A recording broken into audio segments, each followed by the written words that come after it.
We're talking about glue guys here, huh? I think I'm the glue guy of the show, maybe sometimes. You're the star of the show. No, I was I'm going to not. say, the face of the show, maybe. Glue guy of the show. Welcome to the PHLY Sixers podcast, the only 3 p.m. show of the week as we broadcast from the Xfinity Lounge along with Derek Kyle. I'm Devon. Bree is hanging out with us, the president of basketball operations. And we are presented by Bet365. Download the Bet365 app. Use code PHLY365 when you sign up. Whatever the moment, it's never ordinary at Bet365. We have a ton to get to, including some mailbag questions a little bit later in the show.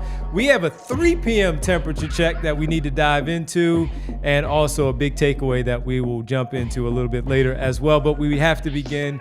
Kyle, we didn't get a chance to talk to you or Derek last night after the game because things were so busy. So late night at the arena last night. Despite a 7 o'clock start. 3 stars for what they did in the second half, and we didn't get a chance to catch up. So we have to talk about Paul George's return. As everybody knows, or maybe you don't, if you were just getting in here and you didn't realize Paul George was back. He is back after a while off, last playing since March, and of course did not start the season for the 76ers. He is back, 2 for 9 last night, struggled from the field, but did some nice things, 9 points, 7 boards, few assists as well. Defensively, you can see the importance of where he fits into this team and how he can impact things overall out there on the floor. But you also, Kyle, wrote on allphly.com about what you saw, some of the things that really stood out to you, how he can be used within the flow of the offense and the defense. Yes, everybody, make sure you go and sign up to become a diehard member at allphly.com. We really appreciate your support while you're here. We'd love for you to support us here by hitting the like button right from the very start. And then when everybody else starts to roll in, you guys have been great of asking them to also hit the like button when they get in there. So everybody hit the like button, like and subscribe to the show. We really appreciate it. And with the story that you wrote at allphly.com, again, just dissecting what you saw last night, his fit, the importance. There was a lot of question of how is he going to fit? This is a Hall of Famer, future Hall of Famer, multi-time All-Star, All-NBA player. And it seems like it should be a seamless fit, and the question really doesn't need to be asked, but it did need to be asked. And you got a chance to see him for 21 minutes last night. So the glue guy thing. What do you see from Paul George after game one and how things may go forward? So the offense was understandably a bit clunky. And anyone who was hoping that Paul George was going to come back, shoot the lights out, provide all the stuff that I think everyone wanted when they signed him, that's not there right now. I think, frankly, talking to Paul George after the game, Derek and I are both in the locker room for his media availability. He just sounded relieved to be on the floor again. He talked at length saying, most of the offseason, I'm feeling good. I feel like I'm going to get through and rebound next year, et cetera, et cetera. And then he had what he called a freak accident. Those are his words. That incident in Vegas where he's going through a practice, ends up having to get a procedure done on his knee, and that reset him. And so then that creates another layer of uncertainty heading into the year. He only a couple of days ago got the testing results that he needed for, I believe, and we actually had a member of our Discord talk about this, saying there's a test where you essentially can kick or push a device with your legs, and you have to get near equal strength from both legs to I'm test. familiar. Hey, Devon probably knows this better Yes, than I do. But the knees and the surrounding muscles are up to the same strength level or relative strength level. Finally hits that a couple of days ago. His focus was just, I'm on the floor again, because the game has been slipping from him over the last year. I thought he looked pretty good physically, honestly. Yes, he was 2 for 9. Yes, the offense with him on the floor was a little bit clunky, because I did think that after he hit the first shot, there were attempts to force feed him a little bit. And I thought the offense at times devolved into a lot of the side-to-side, handoff after handoff after handoff, no real intent for the ball handlers because of that. But everything else I thought looked pretty good. We saw a nice slash and kick, skip pass to the corner, got VJ Edgecombe maybe the most open three he's gotten in the whole season, if not at least a couple weeks or so. That was really nice. The 7 rebounds are great. He had a couple in the second half I thought were really heartening, where he took one from over the top of Zubac. He had another where he battled John Collins underneath the rim, boxed him out, went up and grabbed it. And those are plays where we talked to Tim Legler, guys, on Monday, talking about Jared McCain mostly, where he spoke to us about where you feel uncertain, you're worried about getting banged into with the knee, maybe you don't want to play in traffic as much. I think Paul's willingness to mix it up down there, play the 4 in the second half, those were as good a sign to me as anything. Eventually, they need him to make shots. Eventually, they need him to be the offensive player or close to the offensive player they thought they were signing. But in terms of the early stuff, the early signs, and just like, hey, he can be a good and impactful player on this team, I thought first impressions were pretty good impressions. Yeah, the way I was going to answer that question is like, I know the shots didn't go in, but don't worry about it.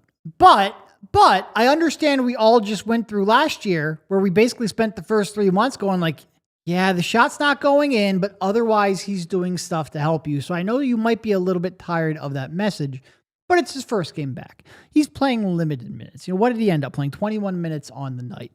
He's just trying to get back in the flow of NBA basketball. And the key is, how does he look on the court? Is he moving well? Does he look like he is nervous to take, jumps or to get into traffic, potentially get into harm's way where defenders could end up hitting him? He didn't show any kind of that hesitancy. And he did look like he was moving well. He was battling on the glass. He was, pretty decisive in his movements. The shot wasn't going in. And I'm okay living with that as long as that is a 1 game or a 1 week or even a couple week thing.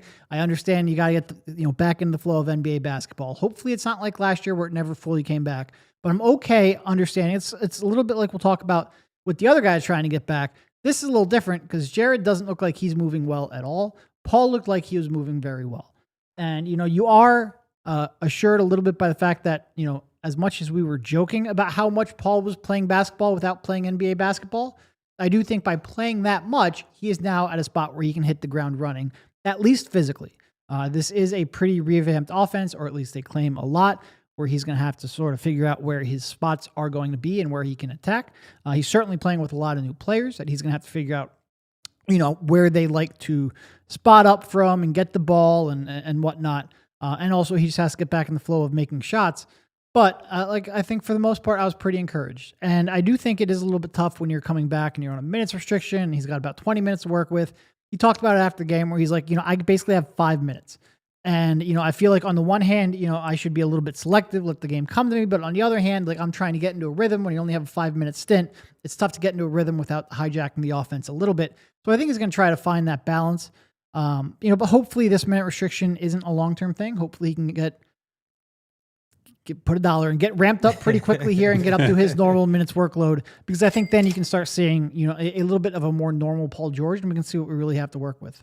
And they did give a positive update just on the health front at practice today, that after playing last night, he was a full participant, knee and body responded well. They're not expecting him to play in this upcoming back-to-back against Toronto and Milwaukee. But as long as he continues on a steady upward trajectory, you might say it's similar to a ramp's trajectory. That's all you can really ask for right now. I like how we've just given up. We've given up on the ramp. Yeah, I mean, look, we got a lot of dollars. So it's so embedded in Sixers culture Absolutely. and lexicon. That's why we have a stack of those. But no, Kyle, and it's funny because the play that you brought up, the one Bree just played, is one that we focused on last night because it immediately stood out. Outside of the aggressiveness immediately to take those 3 shots, the 2 shots early on from behind the 3-point line, making one, getting fouled on the other, quick 5 for him. It was that play because of the attention that he's going to have out there on the floor, the movement that's all around, and then even with all of that movement, the defense has to make a decision. So James Harden is not a great defender, but he's a strong defender. He's smart. He knows how to get to certain spots. And as George doesn't have that immediate burst right now off of his dribble, he got by George. That made Zubac rotate over. Zubac rotates over. Kobe Sanders then has to leave VJ Edgecombe in the corner to go tag Andre Drummond in the middle of the paint, leaving VJ Edgecombe alone. And even with Dominic Barlow out there on the wing as well, that was John Collins who had to dig in and make sure that. So everybody, and Tyrese Maxey, by the way, was at the top of the key, ready to receive that pass also in the event that was swung to him from Paul George. So I bring that up to point out what Kyle said, because that's what he's going to bring. If he's not going to be the one that I foolishly said that, hey, he might average 19 and just bounce back, but he looks like it's going to be a lot different, closer to what the numbers the guys talked about. But what we all agreed on was he's going to grab the attention of the defense. Having him out there on offense is that. He's going to get rebounds. He's going to get assists somewhere in that 4, 5, 6 range each night, where he's going to provide those things for your basketball team and just make the right play. And that's exactly what he did last night. There weren't too many times where I looked at him offensively and said, all right, man, that's enough. Well, the shot wasn't falling, so you're saying, all right, make a few more passes. But the shot still looks good. He felt like he got a few good lifts on it. I also like where we talked to Tim Legler yesterday, and he pointed out with the McCain conversation of worrying about the jumping and the landing. Paul George didn't seem like he had that issue when he jumped from behind the three-point line, knowing that he was going to be closed out on those defenders. So I did like those things. And then defensively, he's been out for a while, and he still looks like the guy who just knows how to play good team basketball defense out there. And you saw that right away. To your point about making things easier and drawing attention, Devon, I posted about this on Twitter. It was in today's article that I wrote about Paul George. One of the things that jumped out at me mid-game, but I wanted to go back and look at it after the game, was how are guys helping or not helping off of him when he's on the floor and someone like VJ Edgecombe or Tyrese Maxey is trying to drive the ball. And so if you go back and look at the tape from some of these other games, especially against VJ, because they're not as living in fear of the pull-up three the way they are with Maxey, teams are loading up in the middle of the floor, often because someone like Trendon Watford, Dominic Barlow, Jabari Walker, even Kelly Oubre, a shooter that they're willing to concede a shot to, is one pass away. And one of the examples I brought up was in the Boston game that they won recently. There's a possession early in that game where Peyton Pritchard is inside the circle at the free throw line with Trendon Watford basically standing there by himself as VJ turns the corner on a handoff.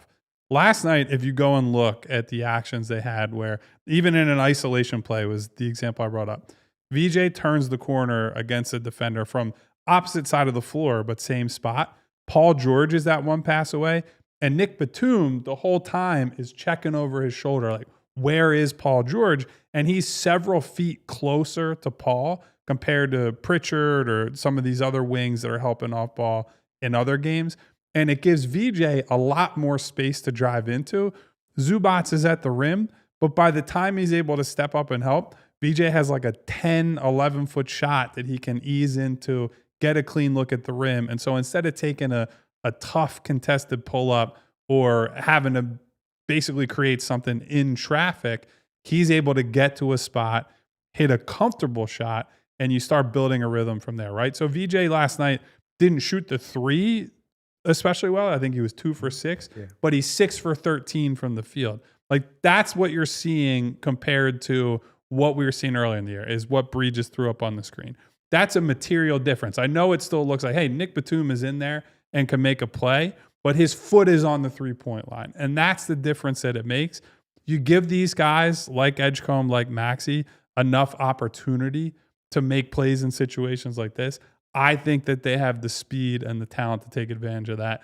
That's part of what Paul George brings to the table. Absolutely. Let's keep talking about Paul George. We'll continue on the other side after our first pause here on the PHLY Sixers podcast, and asking Derek just simply again, what's his role as far as a glue guy, maybe stepping up in some bigger situations, maybe some points, rebounds, all of it, where we see a much larger role for Paul George. We'll tap into it all on the other side, a few mailbag questions a little bit later, and even an update on some of the other players with this team. We'll do it when we get back. Temperature check as well, right here on this Tuesday. Sixers are 8-5, everybody, through 13. Is that what you expected? Not bad. We'll talk about it right here on the PHLY Sixers podcast. And our presenting sponsor today here on the show is, in fact, Bet365. Whatever the moment, it's never ordinary.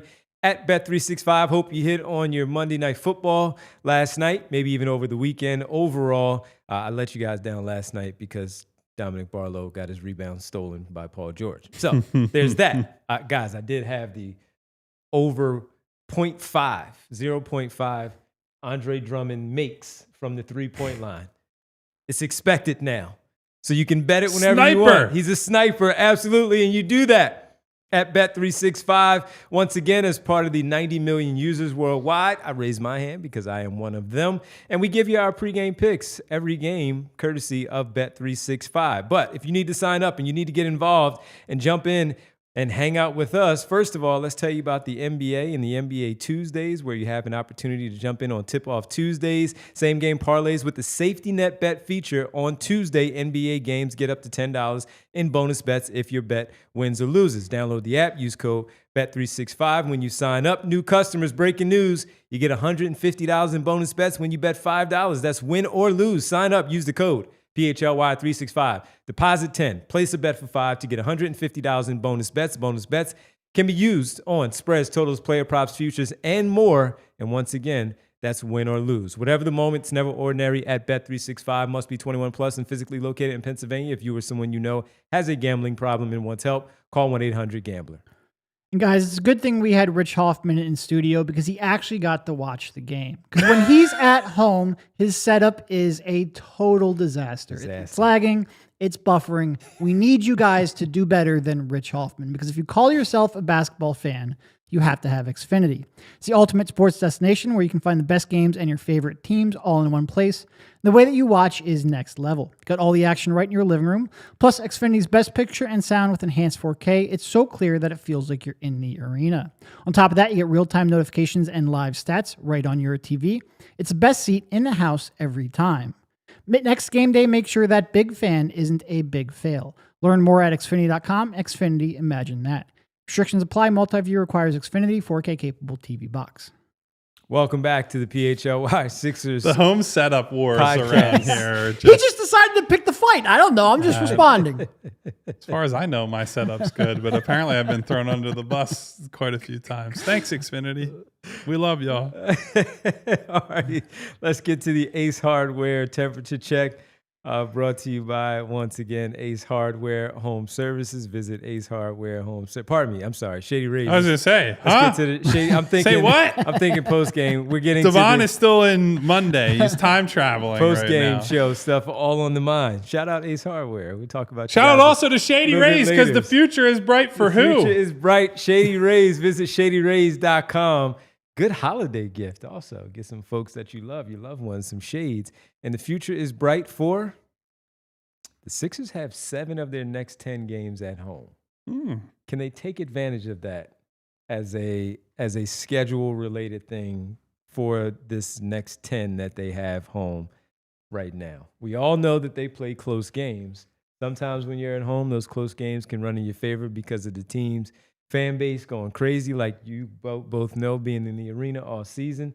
Through the television, it sounds like they're into these games. They get ticked off when they get down in the third quarter, but in the fourth quarter, they're definitely in. 7 of next 10. It's not just the location. It's also the opponents, right? You've got the Raptors, you've got the Heat, the Magic, the Hawks, and the Wizards. Those are your next home games. So, yeah, they should be able to reel off some wins here.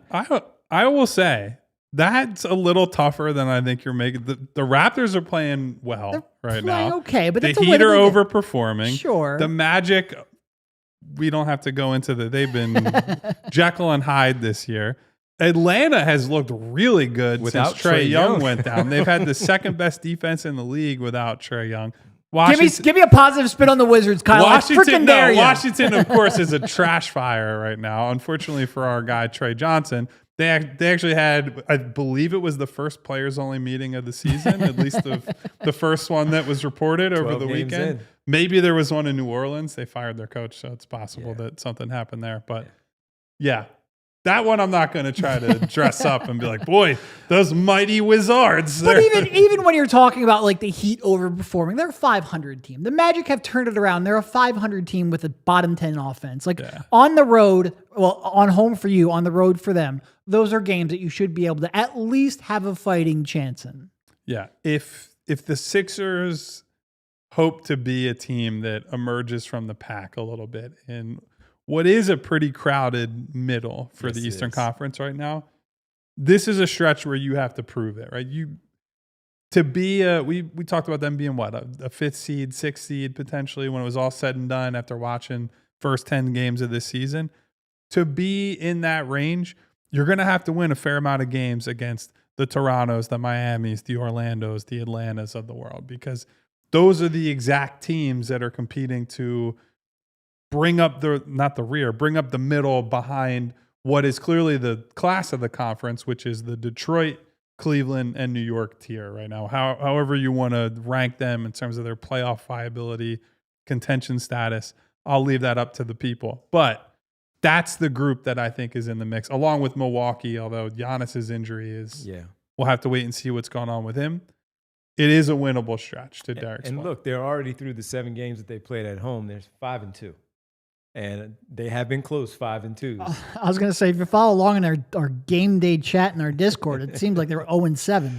And that's just kind of how it goes. Have you ever been on social media during an Eagles game? I try. They're 8-2 and they won a Super Bowl, and you would think the sky is falling right now. And they're 3-3 away from South Philly. So 5-2 is a pretty good start, especially again with how close these clutch games that they have, termed these things with 5 points or less and all.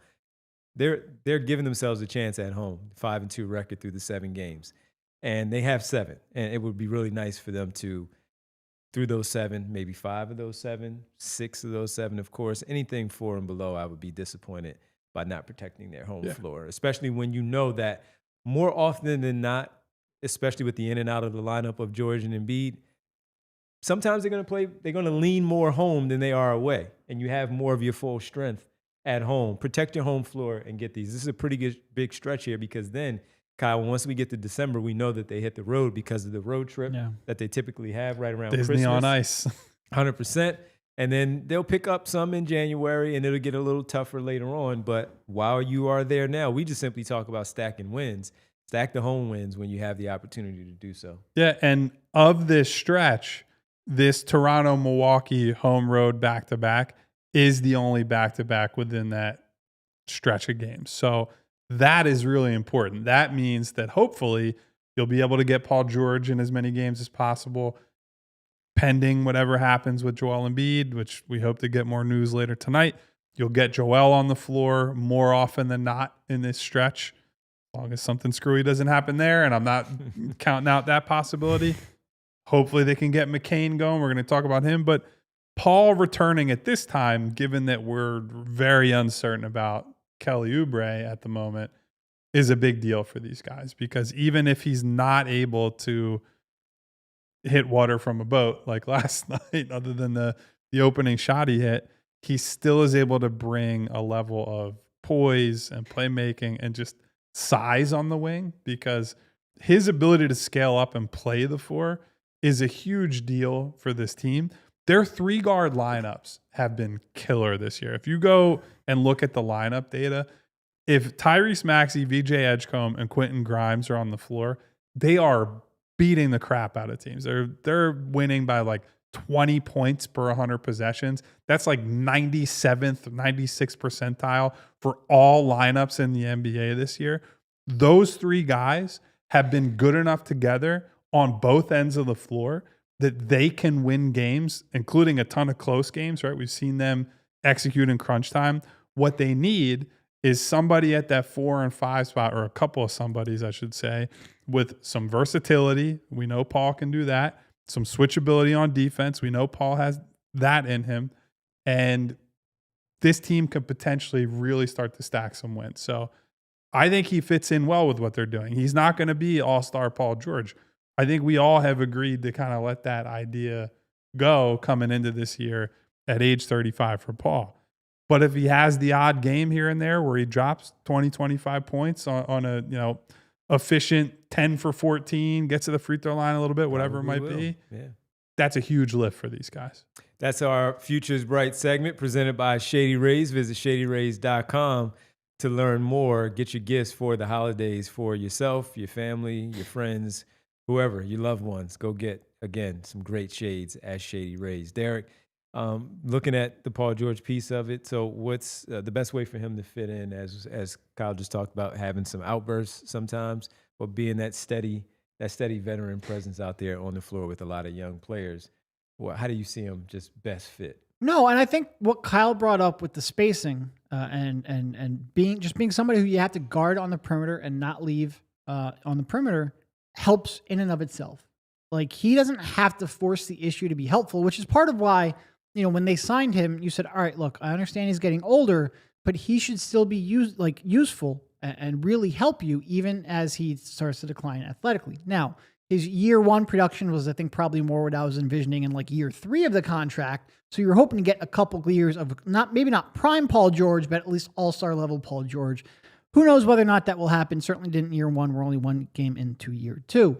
But he does have a skill set that's going to be useful and going to help your perimeter players pretty much anytime he is on the floor. He's just got such a good catch and shoot shot, such a high release point, can shoot it on the move that someone like Batum or any other defender cannot leave him on the perimeter. So I think his presence will help almost right from the jump. And defensively, probably just as much as offensively. Like, he's just a big, smart defender who can play multiple positions, rotationally is sound, and you can trust. And I think he will help on both ends. It might not be $50 million worth of help. It might not be the help that you were expecting when you got him, but I do think he helps right from the jump. And also just the decision-making, the ball movement, and the fact that every now and then he can post up if he gets a mismatch. He can take someone off the dribble. And they tried a couple of times last night without much of a result, but they're still looking for it for sure. So I think he can slowly increase. I almost said the ramp word again. Ramp phrase, the full phrase. I almost said it again. He can increase his usage. In fairness on the ramp thing. I didn't say the R word though. In fairness on the ramp thing, the other phrase that they continue to use, and there's been some very clunky wordings of this, are increasing his load, which is like, can we figure out a better way to say who was that? it with Joel Embiid at the start? Remember when someone talked about that with Joel Embiid? I want the full Joel Embiid. It doesn't matter. I'm not saying those words out loud. I'm just saying to you, I'd rather say ramp up forever than talk about loads. Saying ramp up when you're talking about his usage is different when you're talking about an injury. I think ramping up usage is fine. I think it's fine. But no, you can slowly then increase his usage as he gets more comfortable and as you need it. I do think at times, look, we've watched a lot of Tyrese Maxey where he is, really the only guy you can create. So if Paul George can get back to a facsimile of what he used to be, that would really, really help. But he doesn't have to be from day one in order to be useful. I did want to ask you guys this because Barlow got the start next to him and Drummond, between he and Drummond last night in the starting lineup in the front court. And Paul George did play some 4 and he played some 3. And obviously with the change of the starting lineup coming out of the locker room, Grimes in, Barlow coming off the bench, Paul George at the 4. Did you see any difference in how he defended, maybe scaling up just a little bit defensively and also on the offensive end? Because we've talked about him playing both positions and what fits best next to him and depending on the center. I don't know that I saw a big difference from him on the defensive end. He had, because it was 3 defensive rebounds in the first half, 4 in the second half, kind of operated around the same areas. Frankly, if there was someone who you looked at and said, boy, he changed this game a little bit defensively, it was Quentin Grimes, who they threw him into the mix to open the second half. And Nurse had kind of joked about the idea of having the 2 different starting lineups. Like, we have our starting lineup for first half, and then maybe with our third quarter issues, we got to go somewhere different in the second half. I give him credit that he's at least thinking about it and being flexible about it at halftime. And it's something we've talked about before. It's like, creative. Look, you are in a position where there are no bad ideas at this point except for doing the same things you've been doing because you've been getting destroyed in all these third quarters. So I think the fact that Nurse was willing to change things and put Quentin Grimes out there, to me, is pretty heartening. But I give Quentin Grimes, who defensively he's posted some insane defensive field goal stats this year. I generally ignore those. Yeah, those are very super noisy, yep. especially for perimeter players. But he was a huge part of their solution slowing down James Harden last night. I thought he did a great job of playing him close and playing him physically. But unlike VJ and Watford and some other guys who got caught on the classic reach in, James Harden throws his arm up and then he's at the free throw line. Grimes did a good job of playing physical while keeping his hands back. And so he ends up shooting a lot of those really difficult runners from like 12 to 15 feet. And if Quentin Grimes can do that and VJ can chip in on assignments like that, then Paul is in the position where he's best, which is as a roamer, helping from the weak side. He had a really nice block and just like snatched the ball, started them on a fast break. I think that was in the second half last night when they were. Yes. When he got Collins. Yes. Yeah. Where he came in, timed it at the last second. He's waiting. All right, I got it. Yep. And then they just go running the other way. So if you can get enough defense out of the other positions as point of attack and on ball guys, Paul's intelligence and sense for when to help, when to rotate, when to cheat off of his man is going to turn teams over more. And in turn, that gives Maxey more transition opportunities. And that was part of what allowed Tyrese, after a really tough first half, to get going, because he got out on the break. He starts to get fouled. He builds momentum at the free throw line, attacking a tired Clippers team and early offense. And all of a sudden, it's like, hey, I saw 5 or 6 free throws in a row go down, and then the runners, and then the threes are going. And so it's all symbiotic, right? Paul is not going to be someone who dominates touches. At times that frustrated you last year because they needed him to. This year, with Maxey and Grimes and Edgecombe able to absorb so much of the offensive responsibility, Paul's ability to just kind of slide all over the floor and do what they need at a moment's notice should help them raise the ceiling and the floor of this team. No, and it's a good point because, we all talk a lot about Nick Nurse's scheme and how he, really wants to prioritize getting deflections, getting steals, getting out in transition, and he's willing to, maybe be a little bit too aggressive and leave you compromised in order to do so. Well, we talk a lot about, you need athletes, you need size, so you can bounce back out to the perimeter, and that's all true, but you also need smarts. You need guys who will know when they can help off, when they shouldn't help off, when they can recover, what's a good gamble to take, and Paul George instinctively has a great feel for that. Yeah. So he has the size to do it, he has the smarts to do it, maybe not the legs and recovery speed that a 27-year-old Paul George had, but overall, I think he is going to be helpful on that end in a big way. All right, let's take our second pause here on the show. When we come back, we'll talk a little bit more about some injuries that we need to discuss. The big deal. We'll get into that on the other side. Still quite a few of those when we get back right here on the PHLY Sixers podcast. Guys, at one point last night, we saw Tyrese Maxey switched on to John Collins. Maxey's great, but that's not really what you want. It's not worth the risk, time, or money. You want to keep your stars focused on what they do best, scoring. The same goes for your business. You don't want your top people buried in operations, the tedious, time-consuming, redundant activities that wear them down. Keep your impact players fresh so they can focus on putting points on the board. That's where Togo comes in, an integrated part of your team, taking that work off your starters' plate so they can focus on what really moves the business forward. Every management starts with free process mapping and engineering, no cost, no commitment. They don't bill a dime until the real work begins, and with programs starting as low as $1,000 a month, you're not going to break the bank. Each Togo program includes dedicated staff, custom automations, and US-based process engineers who act as your quarterback, giving you complete control, total transparency, and an instant efficiency. At Togo, turning your playbook into performance, you call the plays, we execute your way, and we advise along the journey. Visit harnesstogo.com, scale smarter, work faster, and stay focused on winning. Guys, I know you feel it out there. It's been getting colder. We've had some rough weeks already. Maybe it's sneaking into your house too. The heat might not be cranking like it should, but don't worry. Ace Hardware Home Services has got you covered. From heating repairs to water heaters, plumbing, and electrical, their trusted local pros bring the same helpful service you know from Ace right to your home.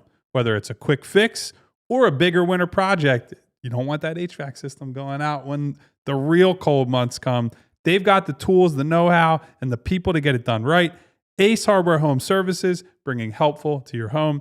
Visit acehardwarehomeservices.com today to get started on your next project. And we're back here on the PHLY Sixers podcast. Sixers back on the floor on Wednesday. Front end of a back-to-back, home and home, hosting the Toronto Raptors. Pregame at 6:30. We'll have it for you right here on the PHLY Sixers pregame show. All right, let's get to the big deal here. And the big deal presented by Cherry Hill Kia. And Cherry Hill Kia is fantastic, as we've been talking about them for so long. And the big deal is presented once again. I know people buy Cherry Kias elsewhere.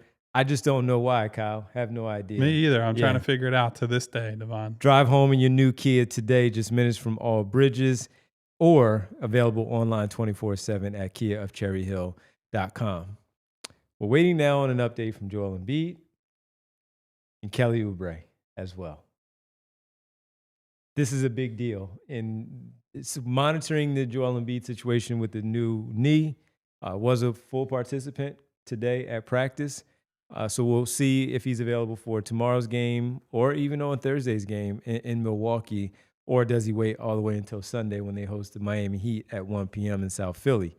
The big one, though, is Kelly Oubre, where the LCL injury, we were unsure of how long this would be. Didn't seem like much in the moment, but now here we are, where one of the more durable players that you have had over the last now 2 and a quarter season here for the Sixers, he's been available all the time. As crazy as he may drive you, he's out there to play. And his defense, if he's not out there, is one that may be a Paul George. Hey, you got to step it up. Quentin Grimes as well. It's a big deal, depending on what the news is on Kelly Oubre. Of course. The thing I keep telling people, we don't have whatever the most pressing information is on Kelly. I think the fact that they've already conceded that he has a specific LCL injury is not a great sign. The fact that we were told last night he's having a meeting tonight and we should have an update tomorrow, and then we show up to practice today and it's, hey, he's got another meeting today. A multiple meeting prognosis and timeline establishment, to me, are warning signs for, hey, he's going to miss some time. There was also an offhand comment from Trendon Watford where he said, I believe the phrasing was something like, Kelly went down, and it felt like it slipped a little bit that, hey, they're expecting to play without him for a bit. That's not confirmed. We will get an update from the Sixers, I would assume, later tonight or sometime tomorrow ahead of Wednesday's game against Toronto. But that's a genuine concern. I would also say the longer we go, as they keep saying, Joel still doesn't feel right enough to play. It's not quite last season, because last season was in the very troublesome knee, and this is supposed to be his good knee. The longer we go where there's no real explanation and Joel is in pain enough that he can't get on the floor or they won't put him on the floor, I turn a side eye at that as well. So no real positive news so far. We're at least hoping that maybe Joel can play tomorrow, though, which I do not hold out that hope or anything close for Kelly. Yeah. And we do, it's Joel's good knee, but it's not like it's his uninjured. Not currently injured, but he did have, he tore his meniscus in both knees. It's just the right knee. He only tore it once. And I don't think that was in the playoffs. I think against the Wizards. I think it was that year.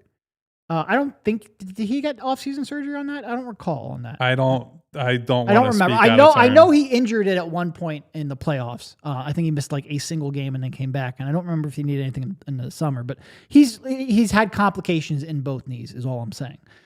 So there's a bad knee and then there's a better knee is probably the way to describe Joel Embiid at this stage of his career. No, it is. I think Kyle's instincts on this are right. If you have a meeting or if you have scans and it reveals an LCL injury, and then you have multiple meetings over a couple-day period to determine the exact nature of it, it usually doesn't instill the most confidence in the world. We don't have any details. We don't have any specifics. We don't know if we're talking about a couple days, a couple weeks, or a couple months. We will find that out hopefully pretty soon. But you do have to brace for the chance that you're going to have to play without him. And he has been, I know Quentin has been playing really good defense here of late. I know the stats that Kyle referenced, which I agree with him. You pretty much throw those out for the most part, especially for perimeter players. Very, very, very noisy, but it does match up with the eye test. I think Quentin is playing very good defense right now. But Kelly is your more versatile defender. He's a little better as a point of attack kind of guy. He is a guy that you can just throw on, and he is going to hound them and give you, on that end, really good production on a night-to-night basis. That would be a big loss. It is helped a little bit by Paul George coming back right when Kelly's leaving. Yep. So you at least have another, wing defender with good size that you can throw in that spot. Even if Paul doesn't want to take that primary matchup or embrace it like Kelly does, you at least have more options. But you want as many defenders on the court as you can get at any specific time, and Kelly has been really good in that regard. I'm hoping this is a short-term injury, but I would, I'd feel a little better if they'd gotten around to actually announcing it. The problem is for me is that they get one guy back and they continue. Guys just start dropping. Kelly Oubre's out, unsure of Joel Embiid, and we'll talk about Jared McCain here shortly. But that's the thing. And even with that, they're still 8-5. They perform very well. Their defense picks up, like we talk about in the second half, the way that they do. They're in all of these games. We just want a normal season. And after last season and all that they had to endure, then we had to endure. It's really about us. And having to go through all of that, we've been wanting to see them at full strength all season long, and we still have yet to see that. Paul George comes back, Kelly Oubre, we wait to find out if he's going to be out for an extended period of time. And then just the nature of Joel Embiid is Joel Embiid, and we have to just let that play itself out because of who Joel Embiid is. So that is the big deal.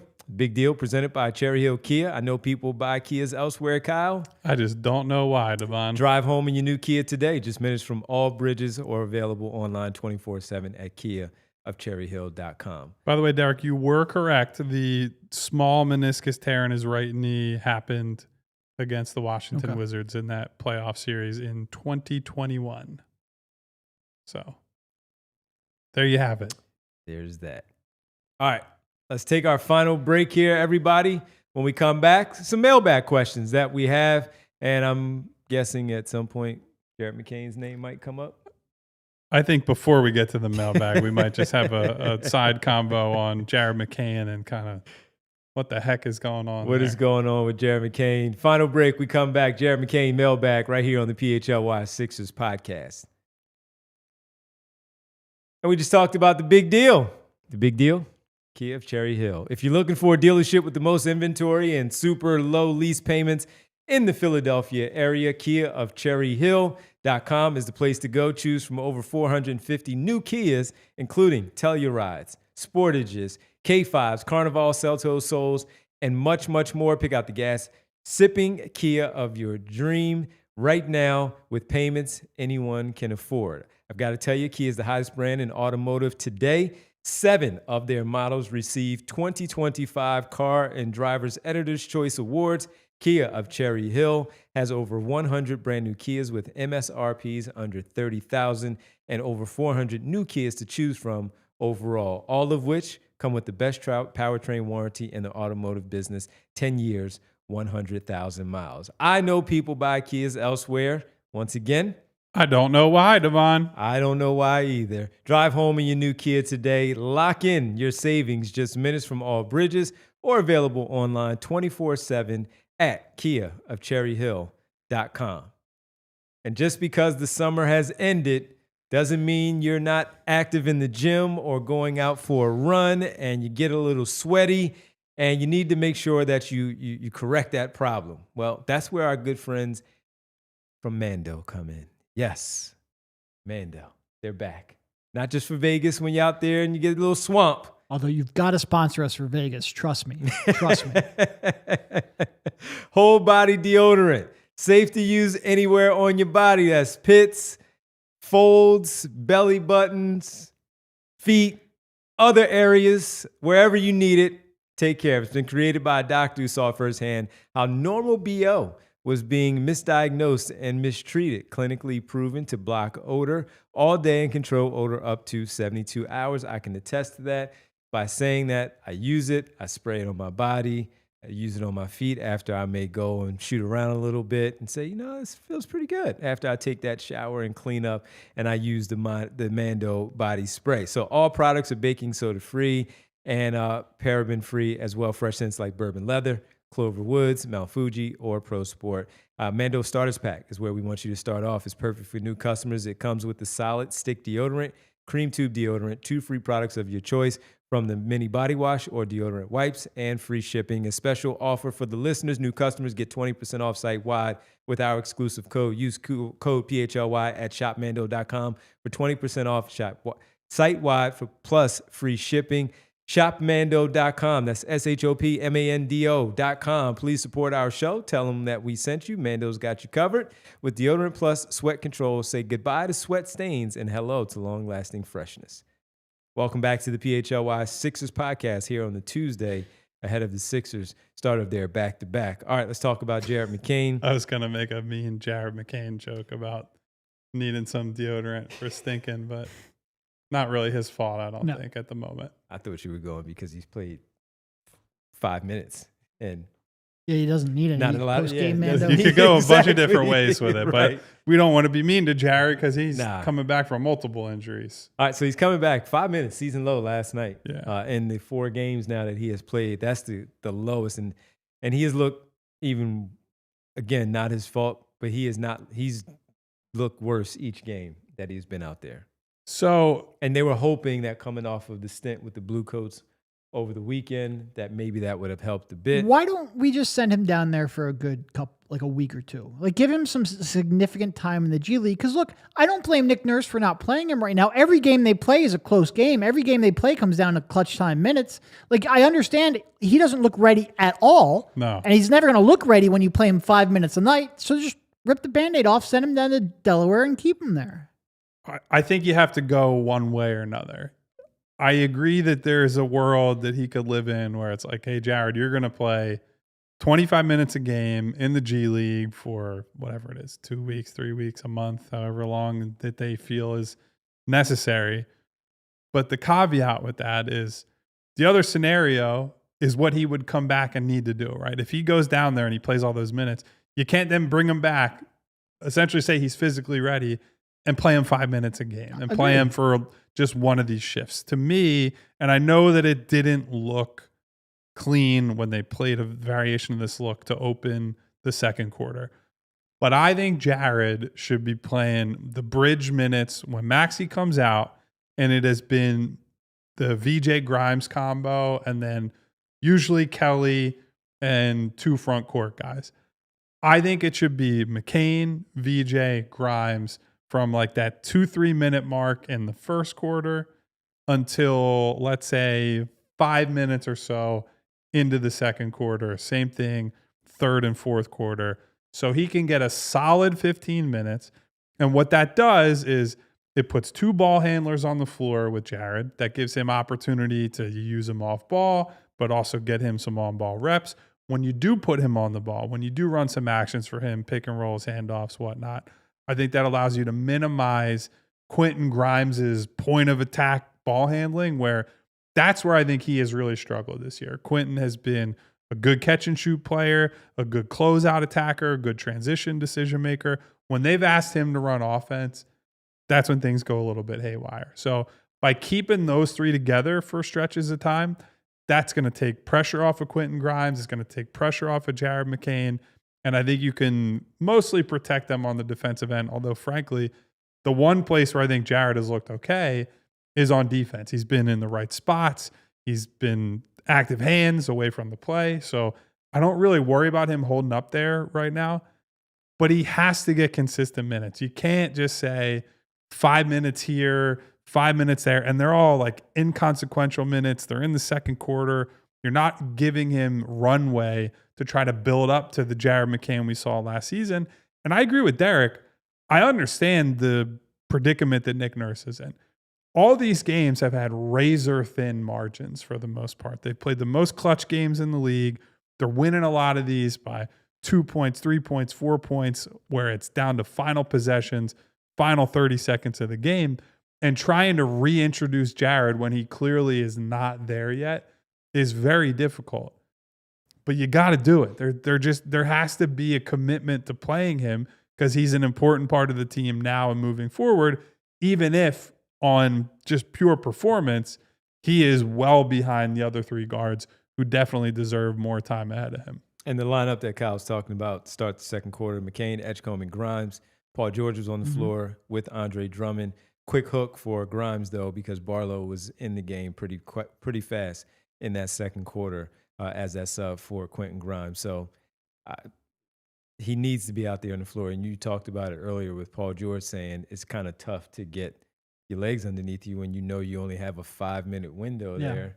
Well, Jared McCain had to deal with that when he first came back too, and he's still dealing with it, and he has not looked better in his return. And look, to Kyle's point, like if you send him down there for a couple weeks, a month, and he looks better, and physically he looks like where he was last year. Because look, quite frankly, I think we're all impressed with how much offense Jared was able to create, both for himself and for his teammates, given his, not great by NBA standards athletic tools. Well, when you're like that, you don't have a ton of margin for error. And all of a sudden, the combination of the brace slowing him down, him probably not being up to game speed in terms of his conditioning, and also hesitating because you're uncertain of the knee, well, all of a sudden, that margin for error is completely gone. All right, send him down to the G League, let him kind of gain confidence back in both himself, in his conditioning, in his knee, and then bring him back up and force Nick Nurse's hand. Because if Jared looks like himself and he's not playing, I will get on Nick Nurse for playing him 5 minutes per game. Like, you can't bring him back up and not play him. I just don't think he's going to get to where he needs to be by sitting on the bench for 43 minutes a night.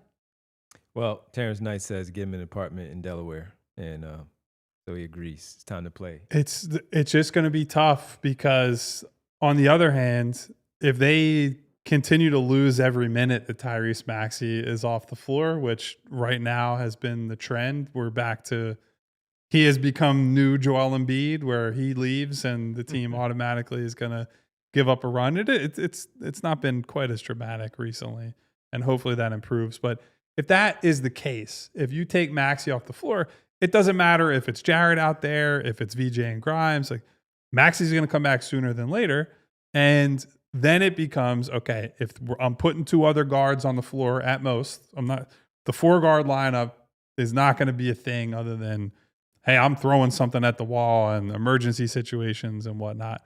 Then the 2 guys who are playing better than Jared McCain are going to play. He has no case to be made that he would play over VJ and Grimes. Right now it has to be alongside these guys. It has to be to spell Maxey, to spell Edgecombe, to spell Grimes. But there's no one whose role he can lay a claim to take right now. So finding ways to throw him in there as a complementary player who rounds out the skill sets of the offense is the key for Nick Nurse. But he does have to commit to it in some way. You can't just let this guy languish on the bench. You have to develop him. He is, even with the lack of scoring and production is what it is. I think we still all believe he's one of the best, if not the best shooter on the team. You have to be able to get him going at some point. Yep. All right. Let's get to the mailbag questions that we do have here on this Tuesday that we want to mix into the show as we hang out with you for a few more minutes here on this Tuesday. What do we have, Bree? Ham Sinky. Look at that. Don't understand how we got Wofford for 2 years, $5 million. He seems so much better than that, but I didn't watch a lot of the Nets the past 2 years. Why was he so undervalued? So I'm assuming this question came in immediately after his triple-double? That was November 3rd. We have not taken many mailbag questions lately because we've been all post-game shows and whatnot. Yeah. I mean, I think in the last 2 weeks, I don't want to say you've seen why he's a 2-year, $5 million player, but you've seen some of his limitations show up.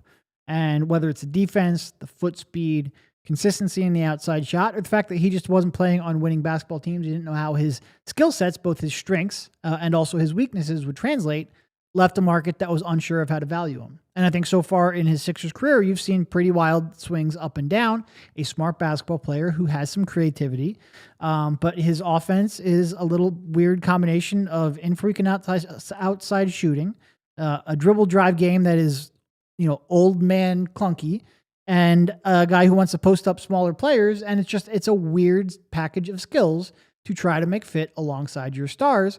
And I'm still really intrigued by him. Like, I think clearly when you have somebody who makes, sees the floor and makes those kinds of passes, you will find ways to utilize him.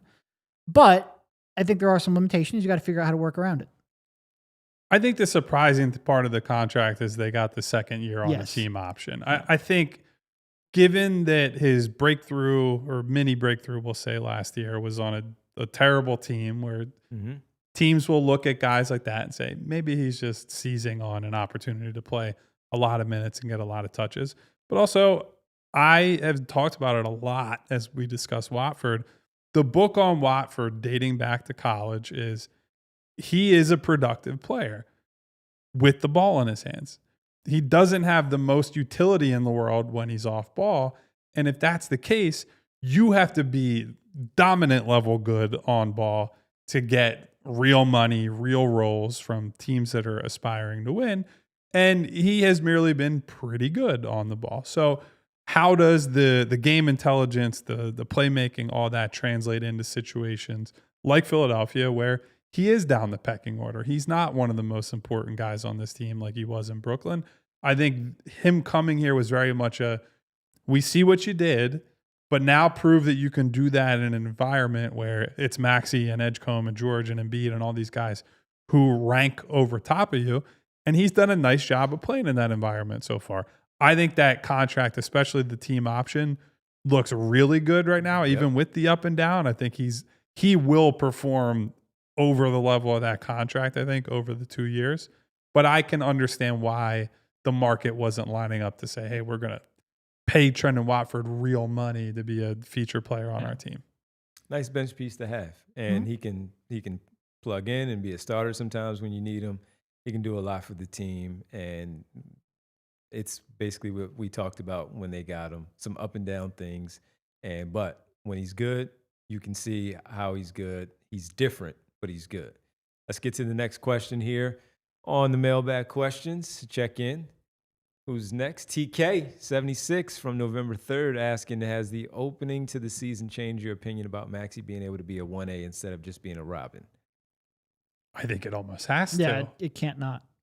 And that doesn't mean that you're like, oh, well, you can just have Maxey and a bunch of spare parts and he's going to drive an offense like that. You might need to have with Joel Embiid in his peak, healthy for the playoffs, which we never saw.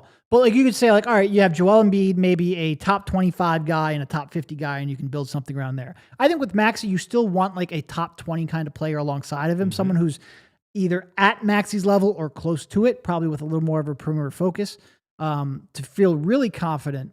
But, we said a lot last year where, all right, look, he has not excelled as a number one option. He has not been a driving force of a sustainable offense so far without Joel Embiid, while also acknowledging that the collection of role players he tried to elevate was not fit for his style of play, and quite frankly, just not fit for winning NBA basketball in 2024 and 2025. So now that you're getting a chance to see him with much more pieces, and by the way, probably just got better. He is passing at a level he never 100%. Has before. He's getting the free throw line at a level he never has before. Both of those combined with his three-point shooting, he's just playing better basketball, but also he's in a situation where he can succeed and where you can better evaluate his ability to run an offense. And again, you'd love to have somebody who's also a top 20 player to really propel this thing into contention alongside Maxey, but I think he has to be changing your perspective on him each and every day. The only thing that has given me pause making that jump from I think he's a good number 2 to hey, I think he could be a 1 on a really good team.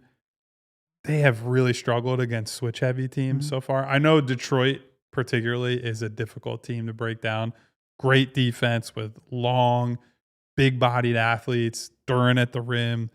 But when teams have switched freely, it has really gotten him stuck at times this year.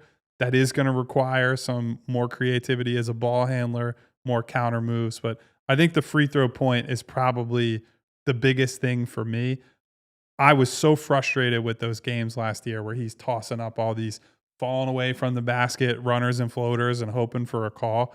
He's doing a way better job this year of initiating contact, highlighting it a little bit for the officials, and putting them in a position where they have to make calls. That has allowed him not just to score more points, but to, as we saw last night, build some momentum when the shot isn't falling, and then eventually you reclaim the game. Overtime, everybody. Thanks for hanging out on the Fast Channel on the TV side. We'll see you tomorrow, 6:30, for the pregame show against the Toronto Raptors right here on the PHLY Sixers podcast. Head to allphly.com for the remainder of the show. Let's get to the next one, Bree. What do we have? Golden Pine. Other than getting a healthy-ish Embiid back on the floor, what's the best Counter to the switch, everything schemes that have done the best job of slowing down Maxey? Good question. Well, some of it is finding the matchup that is the easiest, air quotes, matchup Pick on the the bozo. floor.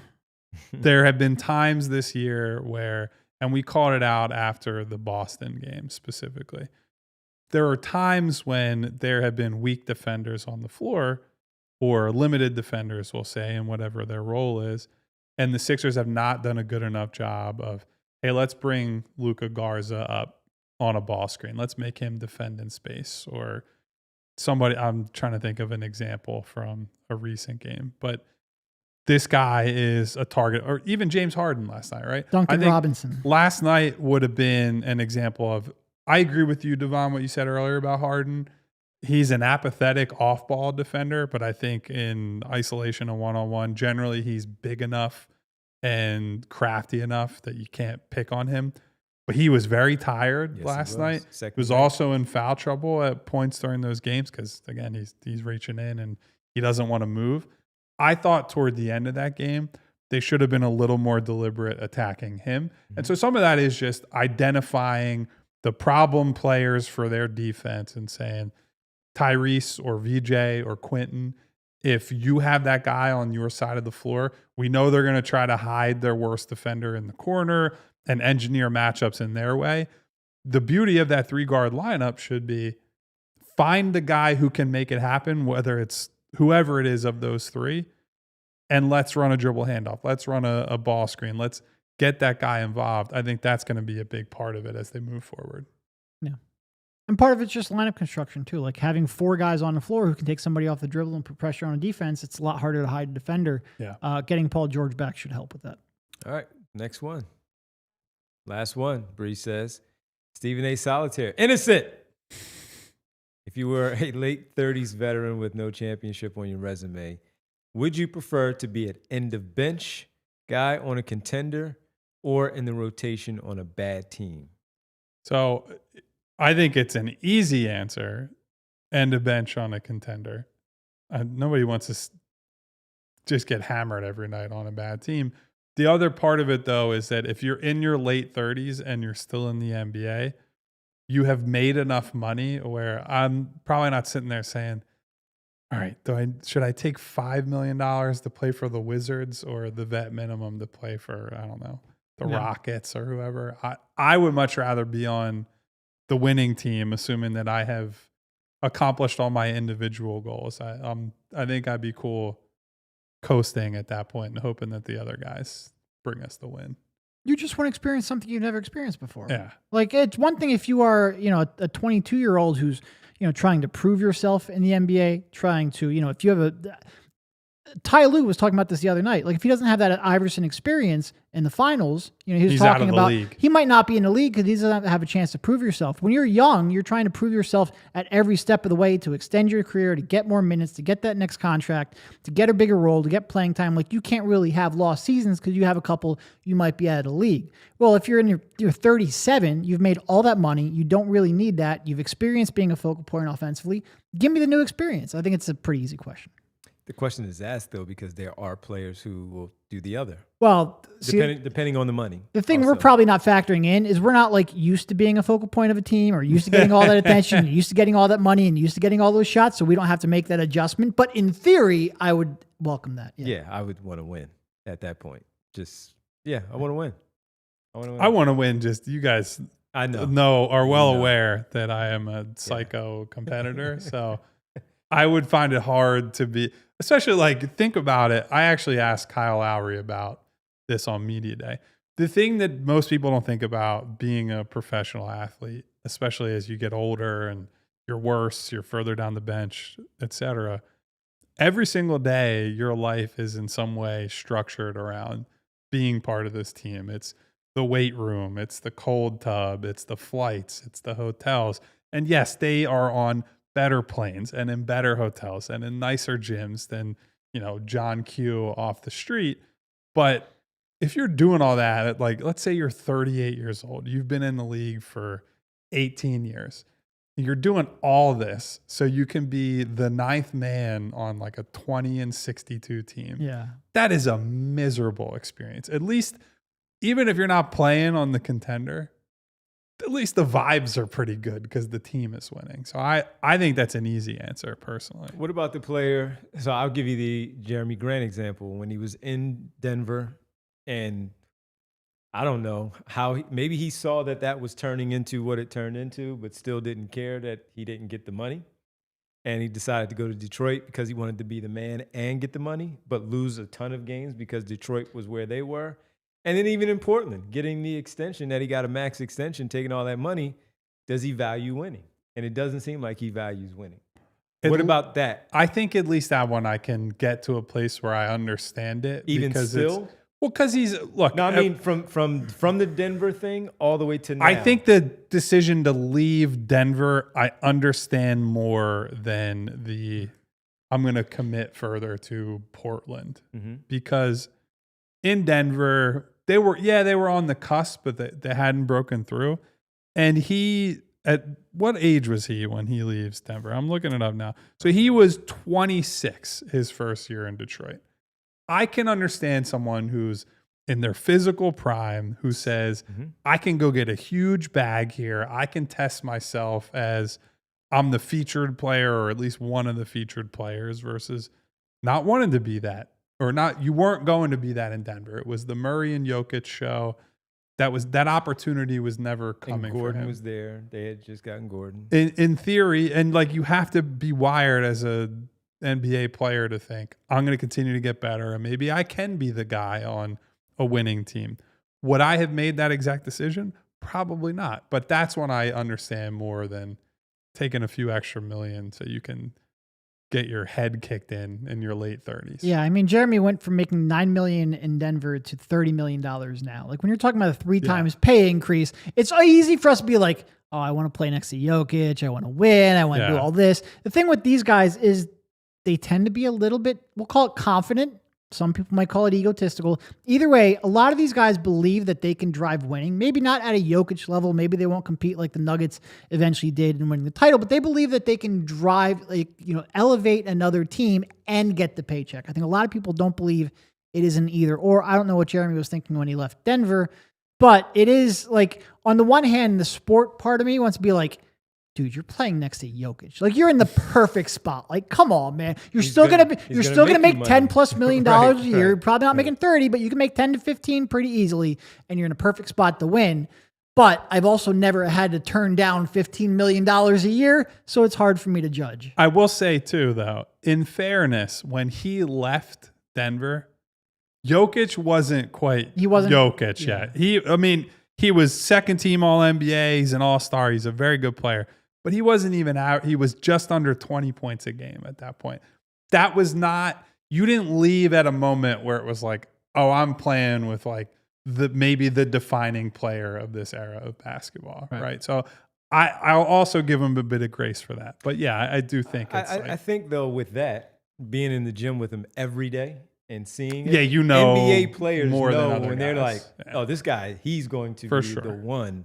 But I just wanted to pose the different question than what we had gotten there from Stephen A. Solitaire, just because of that example where he was a younger player. He was also a second-round pick, so he did not get the big contract initially coming out of the league, but the $9 million all the way to 30, and now whatever he's making now, like $45 million with the Portland Trailblazers. That's the only reason I wanted to pose that one. Yeah. Now Jokic wasn't quite this Jokic. Like, he was only an All-Star and he was only 9th in MVP voting, but they were 46 and 27. That's like a 52 win pace. They were a very good team. You see it. Yeah. And they made the conference finals. And then in the bubble, they go to the conference finals, and it's so. Look, if you're asking me if it's the Jeremy Grant track specifically, I think I understand, and even might do the same thing he did leaving Denver. But I think you pivot. I think after you go through that contract, I think that's the point where he's like, all right, I'm about to hit 30. Now is the time where I say, I have my chance. I was a okay to pretty good number 1, number 2 guy. Let me go be that number 3 that maybe I didn't want to be when I was 26 years old. I think that's how I would choose to go about it. But I don't begrudge him for Honestly, we should all the have. money he made doing it this way. I was just curious because of the question. I just This wanted is to why ask that. people get the bag and then demand a trade, though. They try to get both. They want to Yes. get that pay You have your cake paycheck. and you eat it too. Yep, absolutely. 5 years, $160 million he signed with the Portland Trail Blazers. Yeah. He is not a $160 million basketball Not player. Good bad. on you, though, buddy. Yeah. Not bad. Little generational wealth Yeah, for Jeremy Grant. Not bad at all. I don't think he regrets his choice at all. Yeah, so right now he's making 32. I said 45. He's making 32, 34 next season, his last year, which is a player option, 36. Picking up that player option. I strongly suspect that will be picked up. Not source, just common sense. He'll only be 33, though. That's crazy. So he'll still have a chance. He will Yeah. have this opportunity to say, go in. do I want to get some more money in my mid-30s to play on a team? Do I want to win? So, real fast, his contracts were Sixers, rookie deal, 4 years, 4.2 overall. 2018 to 2020 was when he with the Thunder, 3 years, $27 million. Then he went to Detroit, 3 for 60, and Portland, as we just talked about. It's a lot 5 of for Jeremy 160. Grant talk, much more than I was expecting. We talked about Jeremy Grant's career more than Jared McCain today, I think, which is wild to think about. All right, folks, that'll do it for us here on the 3 p.m. show. We also want to let you know that we had a little bit of confusion on what our schedule is going to be on the Ready Terminal show, which will be, of course, on Thanksgiving Eve. We will have a show, everybody, and it's going to be at 2:30 next Wednesday, live from Reading Terminal Market. One day we'll make the graphic. And We will be there, though. it's the algorithm. The algorithm really hammering us again. So we will be at Reading Terminal next Wednesday, 2:30 start time, not 3 p.m., our normal 3 p.m. start time, 2:30 start time for the PHLY Sixers podcast next Wednesday from Reading Terminal, one day before Thanksgiving. So we hope to see you all I there. cannot wait. Like I said last time we talked about this, Reading Terminal Market, one of my absolute favorite places in the world. Thanksgiving Eve, super busy time because you have all the people Oh, man. coming home to see family, stop through the city and whatnot. So even if you're not sticking around to watch the show, we'd love to see some of you there to hang out, say hello, catch up with some of you in person. We always like doing that. Always love it. So tomorrow, 6:30 pregame before the Sixers and the Raptors, back-to-back with the Bucks on 8 o'clock start on Thursday night. So we'll see you on back-to-back nights for pre- and post-game. It's time for the world-famous, it's the roll call. Jeremy Grant's career earnings. He's going to make $250 million. He's up to $171 million. Is that including the rest of his contract? I don't believe so. So I think Yeah, by it's the $250 end million. of his deal, he's going to make $250 million. And he's going to get another contract, so he's going to make Jeremy, a little more. don't let anyone ever tell you you made the wrong decision, my friend. That sounds like a great life you have ahead of you. Just like I hope the rest of you in the chat today have a great life and lives ahead of you. Thank you to Liam Stevens, to Maple, to Doug Craig, to Barbara Carroll. What up, Barb? PHLY Flyers host Bill Matt's in the building. Thank you, Bill, for stopping by to say hello and remind the good people to hit the damn like button on this video. It helps us out in the algorithm that keeps being talked about so much around these parts because we have so much fun talking about that. So fun. Thank you to a couple of former Sixers in the chat today, Brett Brown and Hinkie, both showing up for us. What up, Brett? Thank you to Val. Thank you to Jess. Thank you to my girl Nona. Hey, ladies. Thank you too. Haven't been able to say this one in a while. Darkness! Turn the lights down for The algorithm. friend Willie Green, unfortunately. Oh, Trae Young. Pour one out for Willie Willie Green. Green. Scapegoat. Hashtag scapegoat. Hashtag not his fault. Thank you to Jorge, one of the stars of our YouTube chat always. Thank you to Keith Jorge B. is back. Aaron, Smy Guy, a.k.a. Smoggy. Smoggy. Shout out to Freddie Powell, to Nunya, to Lee Nguyen, Nunya. Music Lover 31, SB Cole. Play You that better music. love somebody. Yeah, love somebody. Love somebody. Hedfa. Hello to Cheddar. Hedfa. Cheddar is right. Oh no. Oh, no. In the chat. Hello to Oh no. Patrick Beverly. Oh yes, for being here. Hey, Oh, no. I'm not, no jokes about that one. That Oh, is no. an ugly looking situation. Taryn's Knights, Yams, with a very creative name in the chat, we'll say. We'll leave it at that. Kevin Fought. Hopefully not me, though. I'll leave it alone. Muggsy Brown, Dave P. Muggsy Bogues. Eugene Ross, who might be taking off to come to the Reading Terminal Market. I don't know. Better. I Nice, don't know, Gene. Gene. Nice, Gene. Don't put that out there and not show up, Gene. Well, maybe we'll see you there, Gene. Maybe we'll see some of you there. Maybe Mom will show up. Mom's grandchildren also in the chat today. As usual, thank you to Mom. Thank you to everybody for being here today. We'll be back tomorrow for pregame and postgame prior to the Raptors game. Is that a 7 or 7:30? It was 7. I wish I For remembered. tomorrow? Yeah. Tomorrow's 7. All right. 8 o'clock. 7 p.m. 8 o'clock on Thursday. Well, 2 7 p.m. games in a row. So 6:30 pregame. Devon and Rich in studio tomorrow. Derek and I down at the arena. We'll have you covered from there with stories, video, and whatnot. Please, everybody, on your way out, hit the thumbs up Please button. the like button. Hit the Please, like. Please. It does help us a great deal. And I mean this sincerely now. We could It will use help the me sleep at night. It'll be a big thank you to super producer Bree, who is crushing it as always on her end. And hit the subscribe button, hit the bell icon so you get notifications each and every time we go live. Need those damn notifications, man. Career earnings for Horace and Harvey Grant. 68 for Horace and about 8 for Harvey.